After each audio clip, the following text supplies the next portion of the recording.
फिर भी इसने चियांग झान को कुछ साल बचाए, कुछ दशक, या यहां तक कि कुछ 100 साल।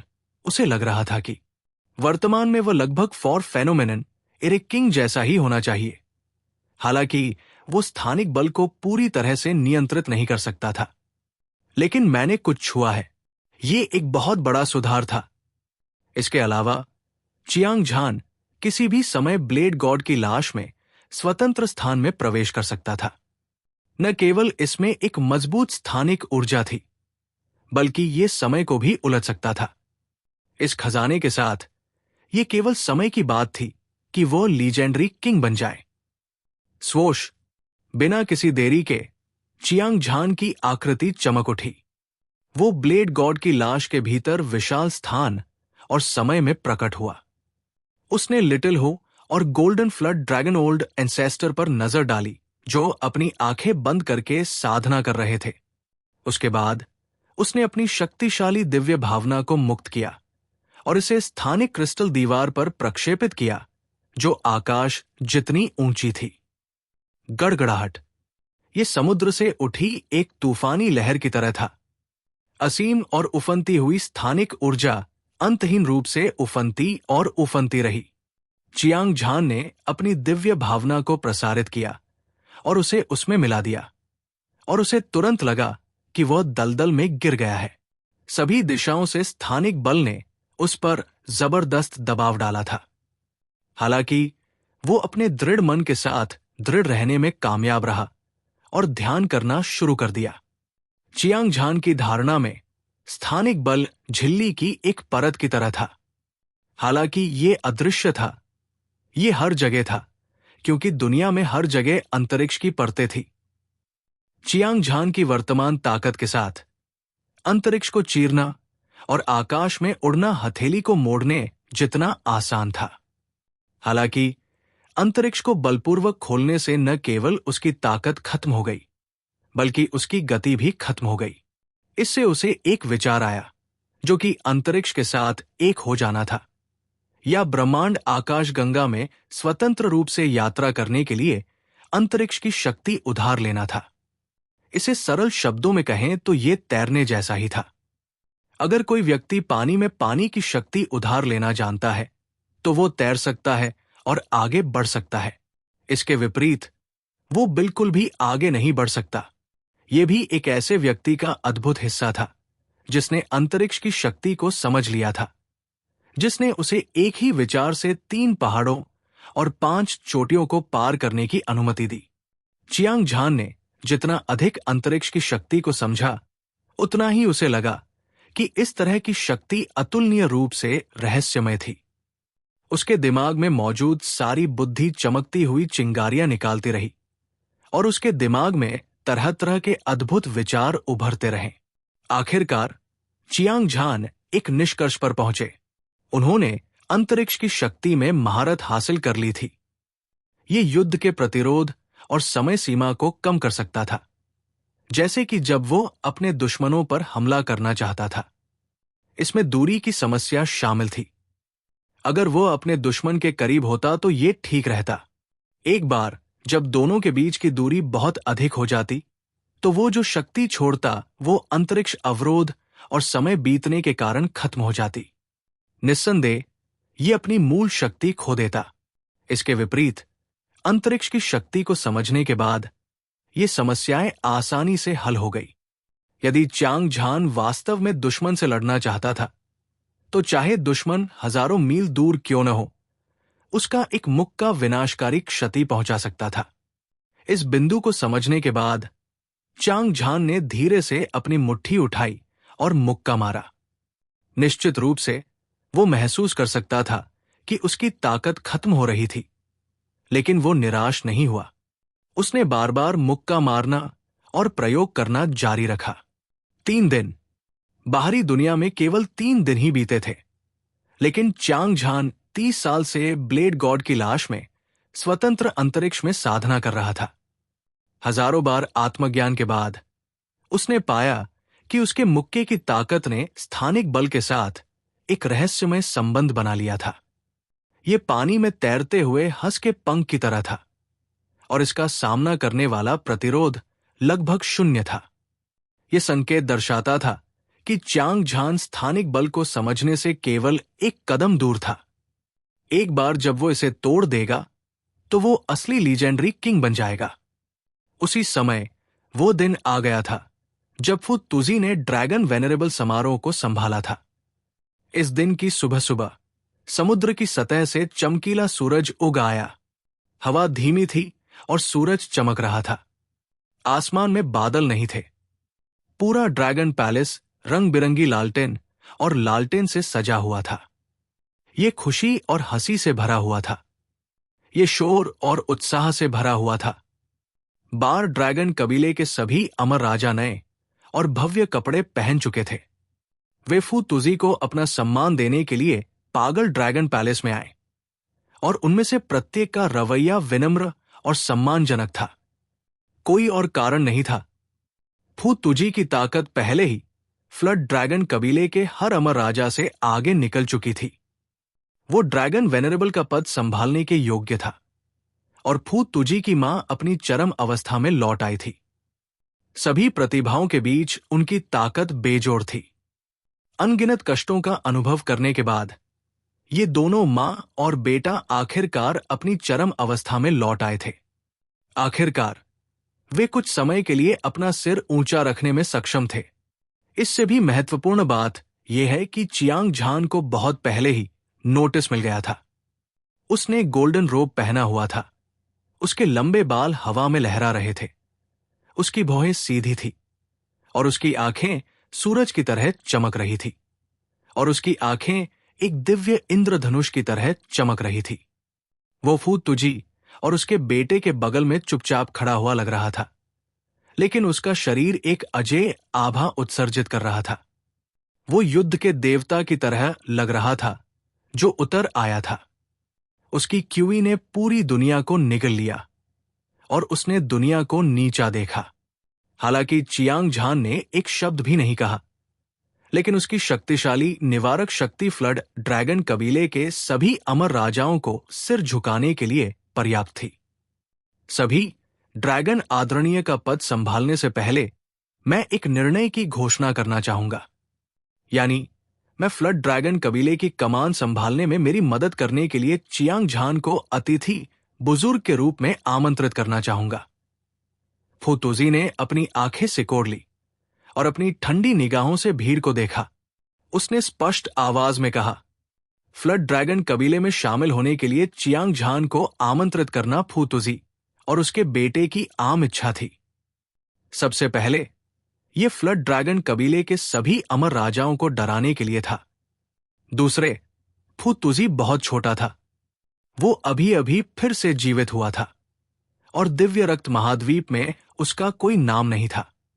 एक बार जब उसके ड्रैगन आदरणीय बनने की खबर फैल गई तो अन्य शक्तियों द्वारा उसे नीचा दिखाए जाने से बचना मुश्किल होगा।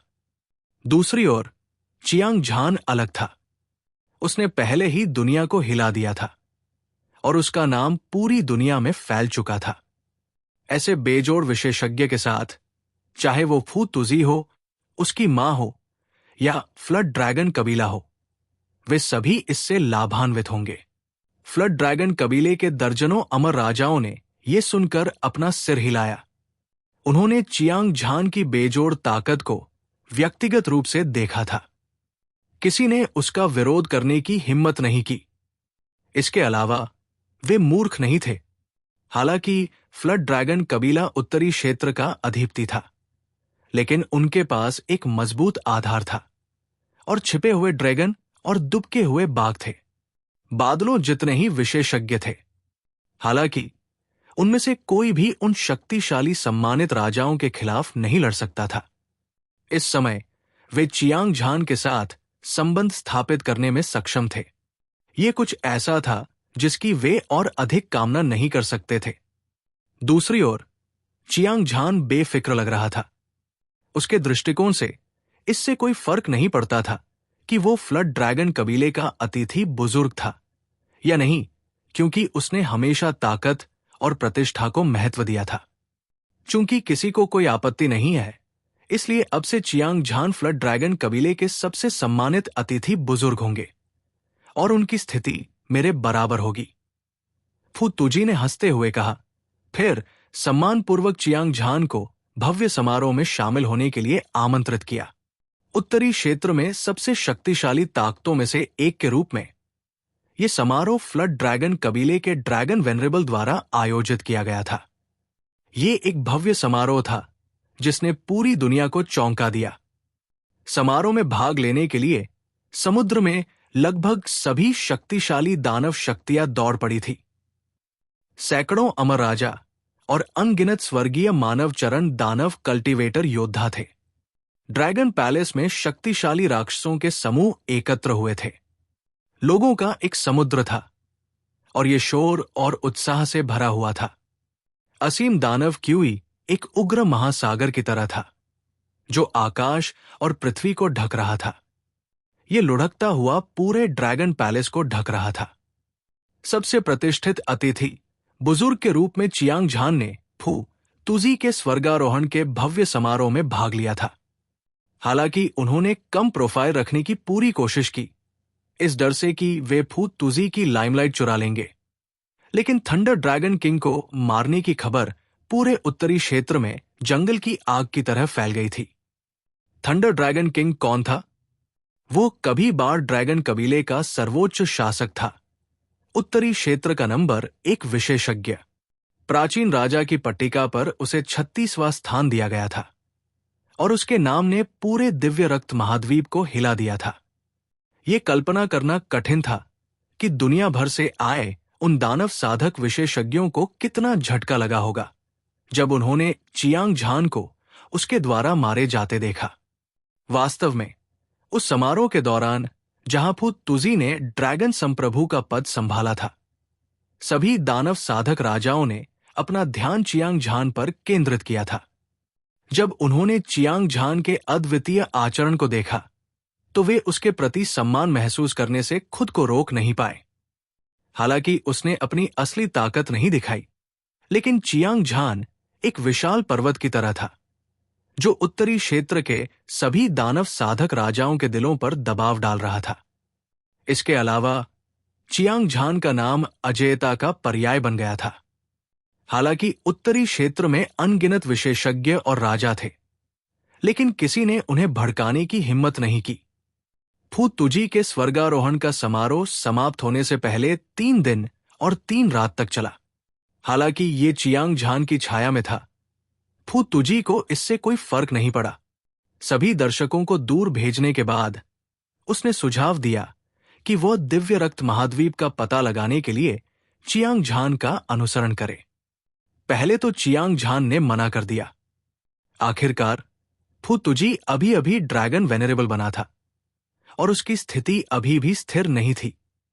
अगर वो अभी चला गया और किसी और ने परेशानी खड़ी की तो केवल फू तुजी की मां ही अकेली रह जाएगी। इसके अलावा हालांकि चियांग झान अपनी मां की पहचान जानता था, लेकिन वो तुरंत ड्रैगन दायरे में प्रवेश नहीं कर सकता था। इस समय उसे यह भी नहीं पता था कि कहां जाना है, इसलिए वो फू तुजी को प्रशिक्षण के लिए कैसे साथ ला सकता था। हालांकि फू तुजी ने चियांग झान का अनुसरण करने पर जोर दिया। साथ ही उसकी मां ने इस पर कोई आपत्ति नहीं जताई। चियांग झान कुछ और नहीं कह सका। इसके अलावा वो बहुत जल्द ही स्थानिक शक्ति को समझने वाला था। उस समय वो लीजेंडरी किंग बनने के बाद निश्चित रूप से स्टार प्राचीन पथ की ओर बढ़ेगा। इससे पहले उसके लिए दिव्य रक्त महाद्वीप का पता लगाना अच्छा होगा। वैसे भी चियांग झान लंबे समय से सेंट्रल डोमेन जाना चाहता था और पौराणिक प्राचीन राजा टैबलेट का अनुभव करना चाहता था। वो सभी शीर्षक वाले राजाओं के बीच अपनी ताकत का परीक्षण भी करना चाहता था। वो किस रैंक पर रैंक कर सकता था? कुछ देर सोचने के बाद चियांग झान आखिरकार फू तुजी को लेकर आया और ड्रैगन पैलेस से निकल गया। ये उत्तरी डोमेन से सेंट्रल डोमेन तक की एक और लंबी यात्रा थी। ये फ्लड ड्रैगन कबीले से तक की यात्रा से भी अधिक लंबी थी, लेकिन इस बार उसे कोई चिंता नहीं थी। ये अतुलनीय रूप से आरामदायक था। बिल्कुल दर्शनीय स्थलों की यात्रा की तरह। वो हर जगह सुंदर दृश्यों का आनंद ले रहा था। उसने सभी तरह के विदेशी रीति रिवाजों का अनुभव किया था। इसके अलावा फू तुजी उनके साथ रास्ते में था, इसलिए वे अकेले नहीं लग रहे थे। समय पानी की तरह था और समय एक शटल की तरह था। चियांग झान और फू तुजी सेंट्रल डोमेन गए और हजारों पहाड़ों और नदियों का अनुभव करने के बाद सर्दी और गर्मी बारी बारी से आए। उन्होंने वसंत में फूलों की खुशबू को सूंघा और गर्मियों के दौरान तूफान में उड़े। उजाड़ शरद ऋतु की हवा उनके पास से गुजरी और विशाल सर्दियों की बर्फ ने उनकी यात्रा की सारी धूल को धो दिया। सेंट्रल डोमेन, हम यहां हैं। इस दिन चियांग झान और फू तुजी आखिरकार सेंट्रल डोमेन पहुंच गए। ऐसा लग रहा था कि वे अपने दिल में उत्साह को दबा नहीं पा रहे थे। फू तुजी खुद को रोक नहीं पाए और एक लंबी दहाड़ लगाई। चियांग झान ने हल्के से मुस्कुराया। हालांकि फू तुजी के पास एक महान दर्जा और असाधारण प्रतिभा थी, फिर भी वो अपने दिल में उत्साह को दबा नहीं सका। अंत में वो अभी भी एक बच्चा था। वो हमेशा नई चीजों के बारे में उत्सुक रहता था। इसके अलावा वो ड्रैगन पैलेस में बड़ा हुआ था और कुछ सालों तक कैद रहा था। उसने कभी उत्तरी डोमेन नहीं छोड़ा था, इसलिए वो अचानक एक नई जगह पर आ गया। ये समझ में आता है कि वो उत्साहित था। वास्तव में ये केवल फू तुजी ही नहीं था जो उत्साहित था।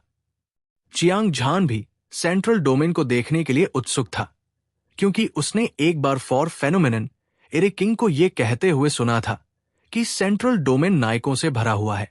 ऐसा कहा जाता था कि दिव्य रक्त महाद्वीप के 5 बड़े डोमेन में से सबसे चौड़ा और संसाधनों में सबसे प्रचुर था। सेंट्रल डोमेन में सबसे अधिक विशेषज्ञ थे और इस जगह पर कई संप्रदाय थे। उनकी नींव समृद्ध थी और वहां छिपे हुए ड्रैगन और दुबके हुए बाघ थे। बादलों जितने शक्तिशाली विशेषज्ञ थे। भले ही वे दुनिया में स्वतंत्र रूप से यात्रा कर रहे हों, वे अमर राजाओं की संख्या को नहीं देख पाएंगे जिन्हें वे नीचे देख रहे थे। विशेष रूप से सम्मानित राजा प्राचीन राजा टैबलेट के शीर्ष पर रैंक किए गए थे। उनमें से आधे से अधिक केंद्रीय डोमेन से आए थे और उनमें से कोई भी एक अद्वितीय अस्तित्व था जिसका नाम दुनिया को हिलाकर रख देता था। अधिक महत्वपूर्ण बात यह है कि क्योंकि प्राचीन राजा टैबलेट केंद्रीय डोमेन में ऊंचा खड़ा था, हर दिन दिव्य रक्त महाद्वीप में सबसे शक्तिशाली अमर राजा किसी को अपनी ताकत का परीक्षण करने के लिए भेजते थे। हालांकि ये उनकी ताकत का परीक्षण करने के लिए था, लेकिन ये वास्तव में रैंकिंग के लिए था, या ये खुद के लिए एक नाम बनाने के लिए था। आखिरकार प्राचीन राजा टैबलेट प्राचीन काल से पीछे छोड़ी गई एक दुर्लभ निधि थी। लगभग हर कोई जो रैंकिंग पर अपना नाम छोड़ सकता था, उसके पास एक प्राचीन राजा के बराबर ताकत थी और इसे सभी ने सार्वजनिक रूप से स्वीकार किया था। दूसरे शब्दों में, चाहे वे नए लोग हो जिन्होंने अभी अभी पदार्पण किया हो, या वे पुराने राख जो लंबे समय से चुप थे, जब तक वे प्राचीन राजा पत्थर की पट्टिका पर चढ़ते हैं, वे तुरंत दुनिया में प्रसिद्ध हो जाते हैं और डोंगटियन को मार गिराते हैं। इसी तरह वे सम्मानित राजा जो पहले से ही प्राचीन राजा की पट्टिका पर चढ़ चुके हैं, उन्हें भी उच्च रैंकिंग में प्रवेश करना होगा। भले ही वे अपनी रैंकिंग में एक की वृद्धि करें, फिर भी उन्हें सर्वोच्च सम्मान प्राप्त होगा। इस तरह पूर्व, पश्चिम, दक्षिण, उत्तर से सेंट्रल डोमेन में आने जाने वाले अजेय राजाओं की एक अंतहीन धारा थी।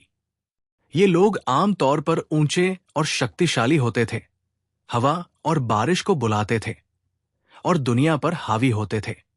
उनमें से प्रत्येक पिछले से अधिक अभिमानी था। उनमें से प्रत्येक पिछले से अधिक दबंग था। अगर वे नहीं बोलते तो उनके लिए लड़ना आम बात थी। अक्सर तीव्र संघर्ष होते थे। कुछ लोगों को एक ही लड़ाई में सर्वोच्च विशेषज्ञ कहा जाता था, जबकि कुछ की मौके पर ही मौत हो जाती थी। इससे पूरा सेंट्रल डोमेन अंतर्धाराओं से भर गया। हालांकि इसने इस दुनिया की अत्यधिक समृद्धि भी पैदा की थी। चियांग झान और फू तुजी के सेंट्रल डोमेन में प्रवेश करने के बाद उन्हें प्राचीन राजा की पट्टिका के सटीक स्थान के बारे में पूछताछ करने वाला कोई व्यक्ति मिला। उसके बाद वे बिना रुके सीधे अपने गंतव्य पर चले गए। आधे महीने बाद जैसे ही चियांग झान और फू तुजी उड़े, उन्होंने एक दीवार देखी जो क्षितिज के अंत में बादलों तक पहुंच गई थी। ये एक सतत पर्वत श्रृंखला की तरह हजारों मील तक फैला हुआ था। पूरी दीवार शुद्ध सफेद और बेदाग थी। शहर की दीवार के अंदर शानदार इमारतें जमीन से उठ रही थी, जिनमें से प्रत्येक एक चमकदार चमक बिखेर रही थी। ये आकाश में एक जेड महल की तरह था और सम्राट ग्रेट ट्रेजर आर्टिफैक्ट से आने वाले अनोखे दबाव की लहरें फैल रही थी। यहां तक कि चियांग झान और फू तुजी भी चौंक गए। जहां तक नजर जाती, शहर की गहराई में सड़कें सभी दिशाओं में जुड़ी हुई थी और वे सपाट और सीधी थी, और शहर में आने जाने वाले लोगों की एक अंतहीन धारा थी।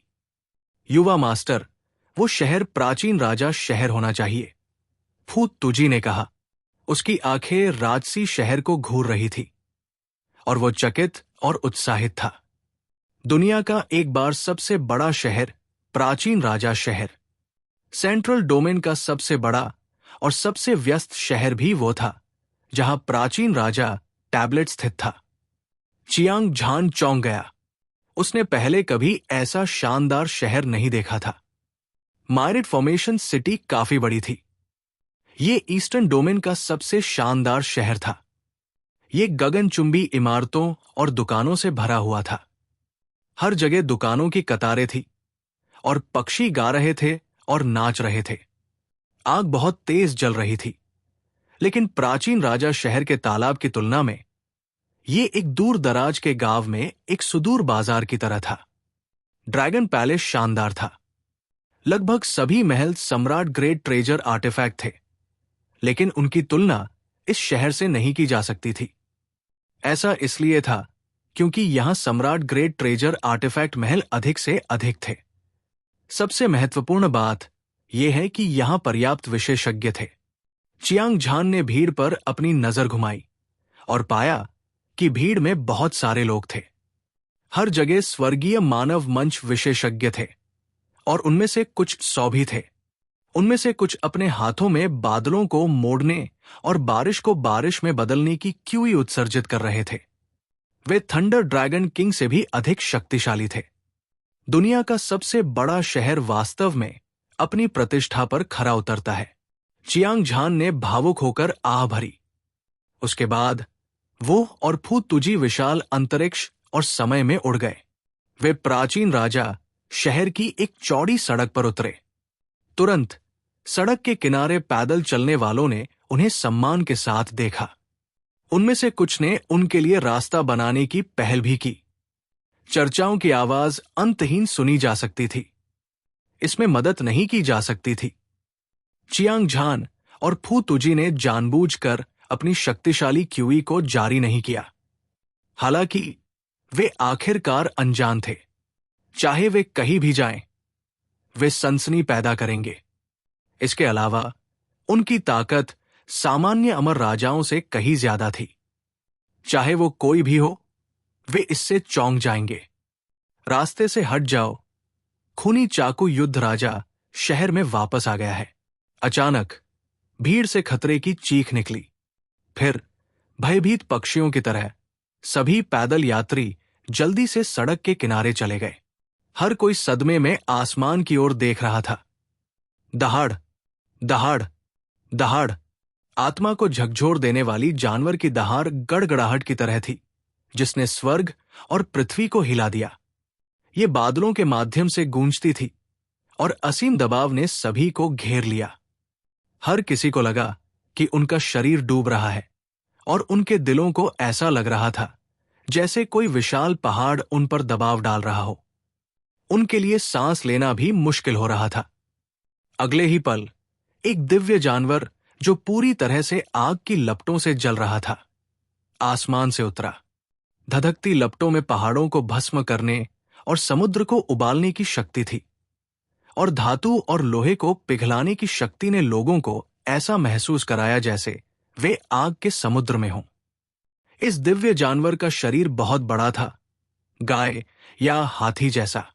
ये मजबूत और बहादुर था, अतुलनीय रूप से दबंग था, और इसका सिर शेर जैसा ही था।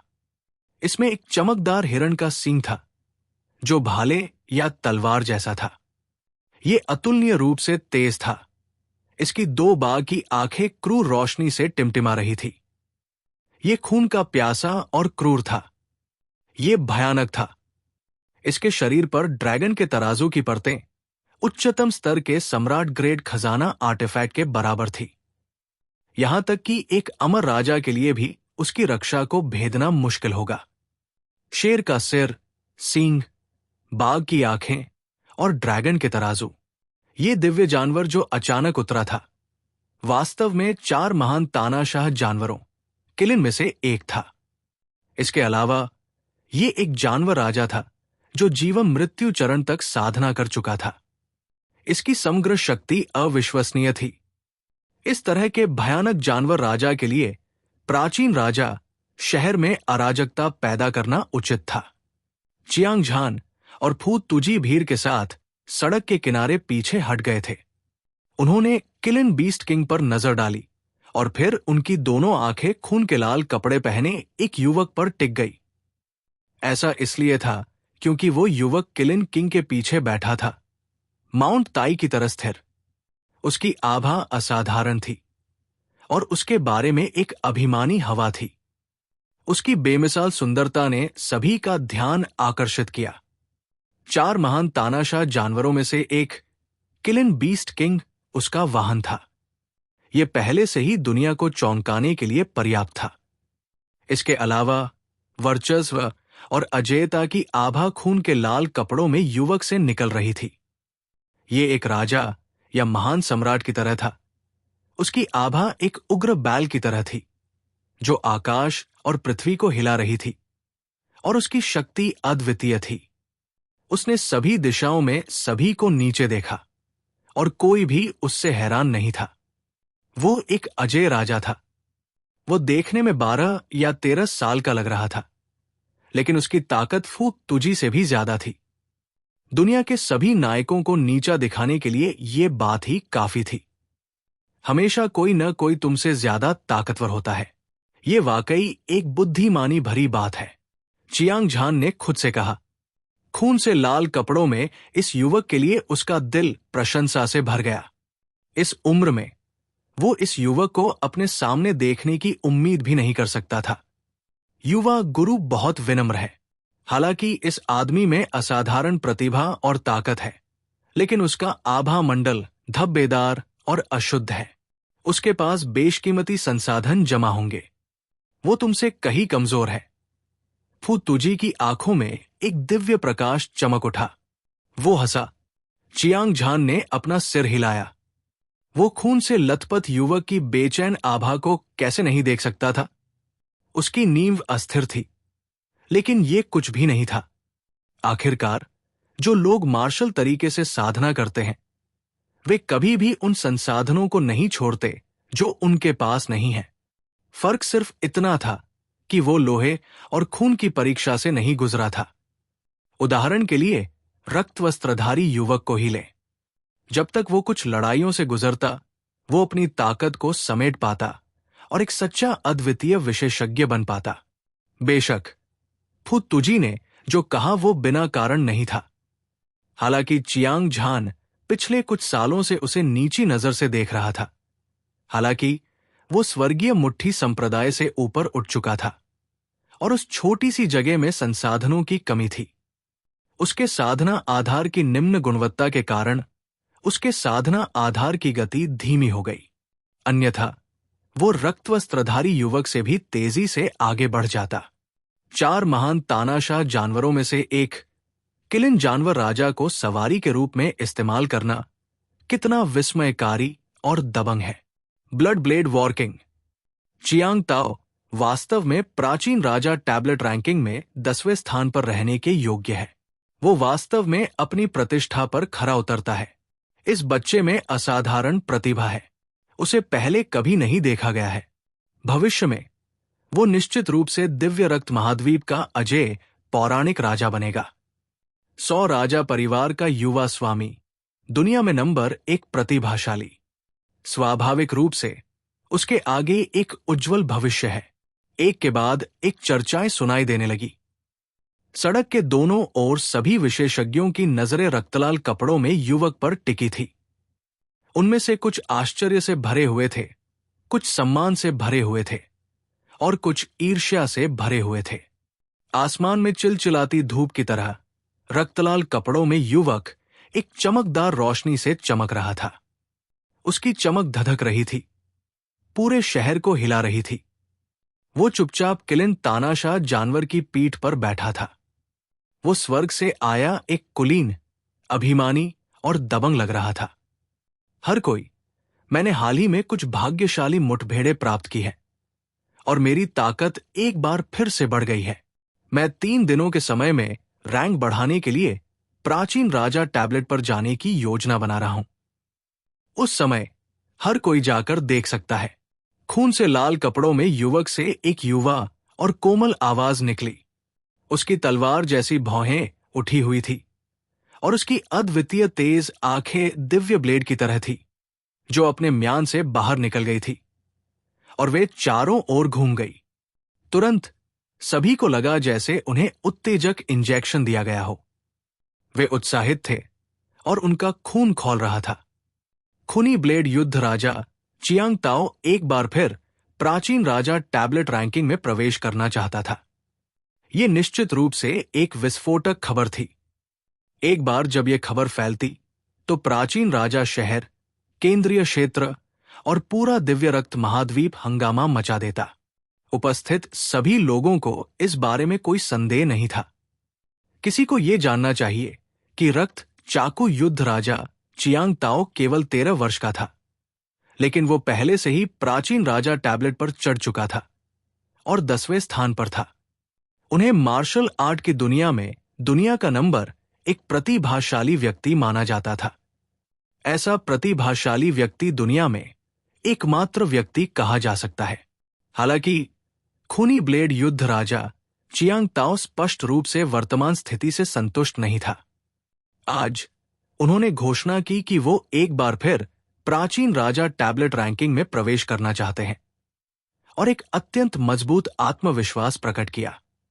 ये सभी को नीचा दिखाने और सभी से ऊपर खड़े होने वाले एकमात्र व्यक्ति होने का विश्वास था। इसने लोगों को अपने दिल की गहराई से समर्पण करने के लिए प्रेरित किया।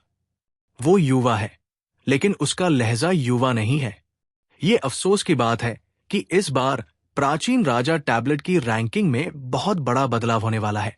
भीड़ में फू तुजी ने हल्के से मुस्कुराया और उसकी ठंडी आंखें चौंकाने वाले रंग से चमक उठीं। चियांग झान ने फू तुजी की ओर देखा। इस आदमी का खून प्राचीन काल के ड्रैगन कबीले का था। वो युवक जो अभी अभी ड्रैगन वेनरेबल के पद पर आया था, आत्मविश्वास और गर्व से भरा हुआ था। प्रसिद्ध होने की उसकी इच्छा और भी ज्यादा जरूरी हो गई थी। इस बार वो प्राचीन राजा शहर में आया था। फू तुजी निश्चित रूप से प्राचीन राजा टैबलेट पर चढ़ेगा और उसका नाम दुनिया भर में फैल जाएगा। फू तुजी की ताकत के साथ उसके लिए खुद का नाम बनाना मुश्किल नहीं था। हालांकि उसके शब्दों में एक मजबूत दुश्मनी थी। अगर उसे खूनी ब्लेड युद्ध राजा ने सुन लिया तो चियांग ताओ अनिवार्य रूप से उसके साथ संघर्ष करेगा। हालांकि चियांग झान मुसीबत से नहीं डरता था, लेकिन वो कोई परेशानी पैदा नहीं करना चाहता था। आखिर वो अपनी ताकत आजमाने के लिए प्राचीन राजा नगर में आया था। बस इतना ही। इसके अलावा रक्त चाकू युद्ध राजा चियांग ताओ न केवल अतुलनीय रूप से शक्तिशाली था, बल्कि उसकी पृष्ठभूमि भी असाधारण थी। चियांग झान ने अभी अभी कुछ जानकारी सुनी थी। खूनी ब्लेड युद्ध राजा चियांग ताओ प्राचीन राजा की पट्टिका में 10वें स्थान पर था। वो दुनिया का नंबर 1 प्रतिभाशाली व्यक्ति भी था। 100 राजाओं के परिवार का युवा स्वामी। वो स्वर्ग का एक गौरवशाली पुत्र था। कोई फर्क नहीं पड़ता कि उसे किसने उकसाया, ये एक ततैया के छत्ते में छुरा घूंपने से अलग नहीं था। जैसा कि कहा जाता है, चियांग झान कभी भी किसी मजबूत दुश्मन से नहीं डरता था, लेकिन रक्त चाकू युद्ध राजा चियांग ताओ बस थोड़ा तेज तर्रार था और उसे उकसाता नहीं था। वे दोनों एक दूसरे के काम में हस्तक्षेप नहीं करते थे, इसलिए उन्हें आपस में भिड़ने की कोई जरूरत नहीं थी। चलो चलते हैं, चियांग झान ने अपने दिल में सोचा और फू तुजी को खींच लिया। तुम तेज भागो। चियांग ताओ ने ठंडी सांस ली। उसकी चमकीली आंखें चियांग झान और फू तुजी की पीठ पर घूर रही थी, जिससे लड़ने की तीव्र इच्छा प्रकट हो रही थी। हालांकि फू तुजी की आवाज धीमी थी, फिर भी वो एक व्यस्त शहर के बीच में थी। आम लोग निश्चित रूप से इसे सुन नहीं पाएंगे, लेकिन खूनी ब्लेड युद्ध राजा चियांग ताओ आखिरकार एक सम्मानित राजा था। उसके पास तेज कान, तेज आंखें और अंतर्दृष्टि थी। इस दुनिया में चाहे कितनी भी छोटी हरकत क्यों न हो, उसे उससे छिपाना मुश्किल होगा। ये ठीक इसलिए था क्योंकि उसने फू तुजी के शब्द सुने थे कि खूनी ब्लेड युद्ध राजा चियांग ताओ क्रोधित हो गया। उसकी लड़ाई की भावना बढ़ गई। वो हमला करना चाहता था, लेकिन दुर्भाग्य से वो एक कदम बहुत देर से था। इसके अलावा वो 3 दिनों के समय में प्राचीन राजा टैबलेट रैंकिंग में प्रवेश करने वाला था। इस समय उसे तत्काल एकांत साधना में प्रवेश करने की आवश्यकता थी। अंत में खूनी ब्लेड युद्ध राजा चियांग ताओ ने किलिन तानाशाह जानवर को उकसाया, जिस पर वो बैठ गया और घमंड से चला गया। ब्राइट मून निवास प्राचीन राजा शहर में एक अगोचर सराय थी। हालांकि ये बहुत हलचल नहीं थी, फिर भी वहां कई विशेषज्ञ रहते थे। स्वर्गीय मानव मंच के योद्धा हर जगह देखे जा सकते थे, और यहां तक कि काफी संख्या में अमर राजा भी थे। चियांग झान और फू तुजी ने प्राचीन राजा शहर का लंबे समय तक दौरा किया। सूर्यास्त के समय वे ब्राइट मून निवास में चले गए। उन्होंने इस सराय को इसलिए चुना क्योंकि मालिक बहुत उत्साही था। जब उसने चियांग झान और फू तुजी को गुजरते देखा तो उसने उन्हें आमंत्रित करने की पहल की। दूसरी बात, रहने का माहौल खराब नहीं था। सबसे महत्वपूर्ण बात यह थी कि चियांग झान उन समृद्ध सराय में नहीं जाना चाहता था। वो पिछली बार की तरह असंख्य निर्माण शहर पियरलेस टावर में पतली हवा से परेशानी पैदा नहीं करना चाहता था। एक प्रांगण किराए पर लेने के बाद चियांग झान ने तुरंत ब्लेड गॉड की लाश में स्वतंत्र स्थान में प्रवेश किया और साधना की। जब से उसने ड्रैगन पैलेस में स्थानिक शक्ति को समझा, उसने इस रहस्यमय और अप्रत्याशित शक्ति पर लगभग महारत हासिल कर ली थी। हालांकि असली लीजेंडरी किंग बनने से पहले उसे अभी भी एक आखिरी कदम उठाना था। बाधा की ये आखिरी परत स्पष्ट रूप से उसकी पहुंच में थी, लेकिन वह इसे तोड़ने में असमर्थ था। भले ही वो प्राचीन राजा शहर की अपनी यात्रा के दौरान इसे समझ रहा था, लेकिन इसका उस पर कोई प्रभाव नहीं पड़ा। चियांग झान के लिए प्राचीन राजा की गोली पर चढ़ना बस एक केक का टुकड़ा था। जब तक वो एक चाल चलता है, उसके लिए शीर्ष 3 में जगह बनाना आसान होगा। वो सीधे शीर्ष पर चढ़ने और नंबर एक सम्मानित राजा बनने में भी सक्षम हो सकता है। इस दृढ़ विश्वास के समर्थन के तहत प्राचीन राजा की गोली के लिए चियांग झान की उम्मीदें स्थानिक शक्ति को समझने जितनी मजबूत नहीं थी। ये न केवल उसके लिए लीजेंडरी किंग बनने से संबंधित था, बल्कि स्टार प्राचीन पद पर जाने से भी संबंधित था। ड्रैगन दायरे में प्रवेश करना और अपनी मां को ढूंढना। अपनी पूरी एकाग्रता को केंद्रित करते हुए चियांग झान ने अपनी आंखें बंद कर ली और साधना की अवस्था में प्रवेश कर गया। उसी समय दूसरे कमरे में फू तुजी भी अपने समय का सबसे अच्छा उपयोग अपने साधना आधार को बेहतर बनाने के लिए कर रहा था। अतीत में उसे लगता था कि उसके पास इतनी कम उम्र में थंडर ड्रैगन किंग से लड़ने की ताकत थी, जो दुनिया के सभी नायकों के साथ प्रतिस्पर्धा करने के लिए पर्याप्त थी। हालांकि खूनी ब्लेड युद्ध राजा चियांग ताओ की ताकत को देखने के बाद हालांकि फू तुजी ने इसे मौखिक रूप से स्वीकार नहीं किया, लेकिन उसने अपने दिल में जबरदस्त दबाव महसूस किया। उसने धीरे धीरे अपने शरीर में जोरदार ऊर्जा को प्रसारित किया, इसे बार बार संघनित किया। उसने एक उच्च क्षेत्र की ओर अपना हमला शुरू किया। 3 दिन बाद एक जोरदार धमाके के साथ ऊर्जा जो एक टूटे हुए बांध की तरह लग रही थी, फू तुजी के शरीर से बाहर निकली, जिसने पूरे प्रांगण को हिला दिया। वो आखिरकार जीवन की 10वीं परत मृत्यु अवस्था को तोड़कर आगे बढ़ गया है। फू तुजी ने एक लंबी दहाड़ लगाई। वो महसूस कर सकता था कि उसका पूरा शरीर विनाशकारी ऊर्जा से भरा हुआ था, जैसे कि उसकी हर हरकत पहाड़ों को हिला सकती थी और समुद्र को उलट सकती थी और धरती को हिला सकती थी। वो प्रसन्न और उत्साहित महसूस करने से खुद को रोक नहीं पाया। अभी उसकी ताकत खूनी ब्लेड युद्ध राजा चियांग ताओ से कम नहीं थी। अगर वे दोनों लड़ते तो भले ही वे एक दूसरे को हरा न पाते, लेकिन वे हार नहीं पाते। इतनी शक्तिशाली ताकत फू तुजी के लिए प्राचीन राजा टैबलेट के शीर्ष 10 में पहुंचने के लिए पर्याप्त थी। पर्याप्त आत्मविश्वास के साथ फू तुजी अधीरता से कमरे से बाहर चला गया। उसने प्राचीन राजा टैबलेट रैंकिंग में जगह बनाने में मदद के लिए चियांग झान को बुलाने की योजना बनाई, क्योंकि आज चियांग ताओ रक्त कृपाण युद्ध राजा के साथ भी ऐसा ही करेगा।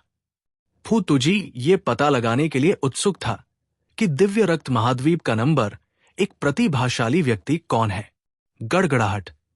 इस समय पूरे ब्राइट मून निवास में एक विशेष भूकंप आया हुआ लग रहा था। यह पागलपन से हिलने लगा और अंतरिक्ष में दरार पड़ने के साथ ही मौसम का रंग बदल गया। ऐसा लग रहा था कि चमकता हुआ सूरज हिल गया है और आसमान से भयंकर तूफान आने लगे हैं। यह दृश्य अवर्णनीय रूप से चौंकाने वाला था। गंजे भिक्षु फैंक्सिन, यहां से चले जाओ। फू तुजी ने भौहें सिकोड़ी जब उसके कानों में एक दिल दहलाने वाली दहाड़ गूंजी। ये एक बाघ की दहाड़ की तरह थी, जिसने आकाश और पृथ्वी को हिला दिया था, और ये पूरे स्थान में गूंज गई। अगले ही पल ब्राइट मून रेसिडेंस के ओवरलैपिंग आंगनों में अनगिनत लोगों की आकृतियां चमक उठीं और वे अंतहीन चिल्लाने लगे। लगभग सभी मेहमान घबरा गए। इसमें चियांग झान भी शामिल था। आकाश और पृथ्वी के हिलने को महसूस करते हुए चियांग झान पहले ही पल आंगन में प्रकट हुआ। हालांकि वो एक भूत की तरह था, बिना किसी निशान के आता जाता रहता था, और फू तुजी ने उसे बिल्कुल भी नोटिस नहीं किया। इस बिंदु के माध्यम से फू तुजी को पता चल गया कि चियांग झान की ताकत अधिक से अधिक अथाह होती जा रही थी। हालांकि उसने बहुत प्रगति की थी, लेकिन चियांग झान की तुलना में ये उल्लेख करने लायक नहीं था। 10वीं परत जीवन मृत्यु चरण उसकी समग्र शक्ति खूनी ब्लेड युद्ध राजा चियांग ताओ के बराबर है। बुरा नहीं है। फू तुजी को पूरे दिव्य रक्त महाद्वीप को हिला देने के लिए नियत किया गया है। चुपचाप आंगन में खड़े होकर चियांग झान की नजर फू तुजी पर पड़ी। वो तुरंत की ताकत को पहचान सकता था। वो मंद मंद मुस्कुराया। उसके बाद उसने अपना सिर उठाया और आकाश की ओर देखा। उसने एक सुनहरी आकृति को हवा में एक तेज तलवार की तरह छेदते हुए देखा।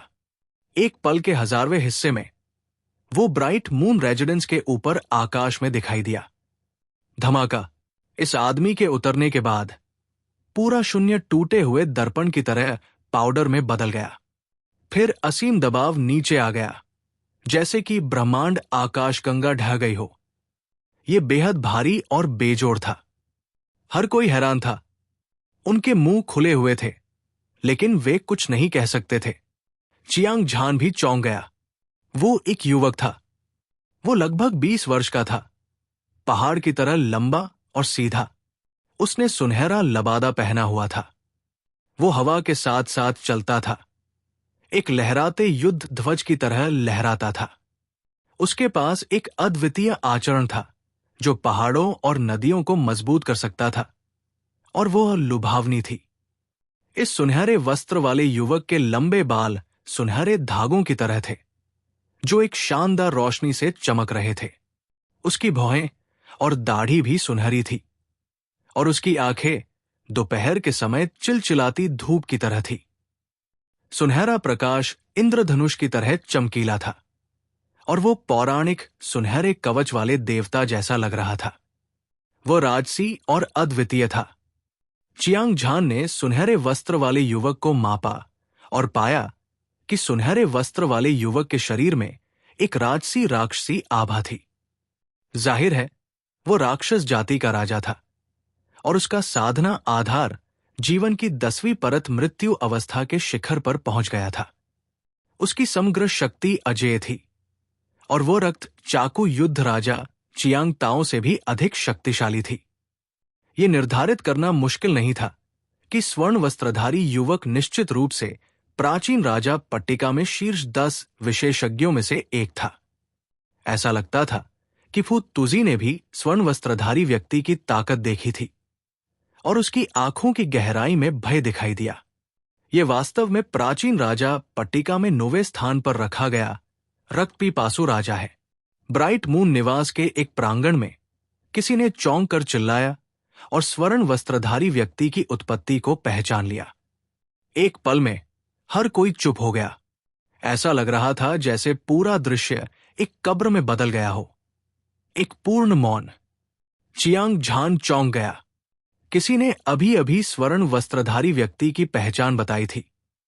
वो वास्तव में एक प्रसिद्ध सम्मानित राजा था। कोई आश्चर्य नहीं कि अनगिनत विशेषज्ञ सर्दियों में सिकाड़ा की तरह चुप थे। हालांकि स्वर्ण वस्त्रधारी व्यक्ति की ताकत भयानक थी, लेकिन इसके बारे में उपद्रव करना उसके लिए उचित नहीं था। उसे वास्तव में झटका तब लगा जब कुछ ही दूरी पर एक प्रांगण में एक युवा भिक्षु आकाश में कदम रखते हुए धीरे धीरे सुनहरे कपड़े पहने उस व्यक्ति की ओर बढ़ा। इस युवा भिक्षु का रंग गोरा और गुलाबी चमक वाला था। 2 काली तीखी भौहें उसके मंदिरों पर तिरछी उड़ रही थी। उसकी आंखें सितारों की तरह चमक रही थी, एक भयानक रोशनी से चमक रही थी। वो हवा में उड़ रहा था। लिखना आसान और आसान लग रहा था, लेकिन वास्तव में वो एक सौम्य और विशाल आभा लेकर चल रहा था। ये एक विशाल महासागर की तरह था, अथाह और अथाह। चियांग झान अपने प्रतिद्वंद्वी से एक तीव्र खतरनाक आभा को महसूस कर सकता था। इसका मतलब था कि उसके प्रतिद्वंद्वी की ताकत उससे कम नहीं थी। सेंट्रल डोमेन में एक विशाल भूमि और प्रचुर संसाधन थे। जिन विशेषज्ञों को उन्होंने पाला था वे आकाश में सितारों की तरह थे। उसे नहीं पता था कि कितने थे, लेकिन प्राचीन राजा शहर में प्राचीन राजा की पट्टिका के कारण इसने पूर्व, दक्षिण, पश्चिम से और भी अधिक लोगों को आकर्षित किया। उत्तर में सभी क्षेत्रों के अजेय राजा थे। यह कहा जा सकता है कि इस जगह में छिपे हुए ड्रैगन और दुबके हुए बाघ थे और इस जगह में कई विशेषज्ञ थे। उनमें से कोई भी एक अजेय विशेषज्ञ था जो दुनिया की हर चीज को नीची नजर से देखता था।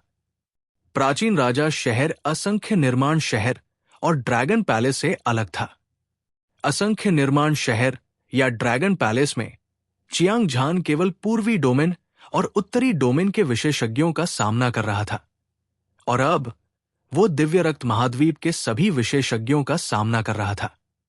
चाहे वो मात्रा या गुणवत्ता के मामले में हो, स्वर्ग और पृथ्वी के बीच बहुत बड़ा अंतर था।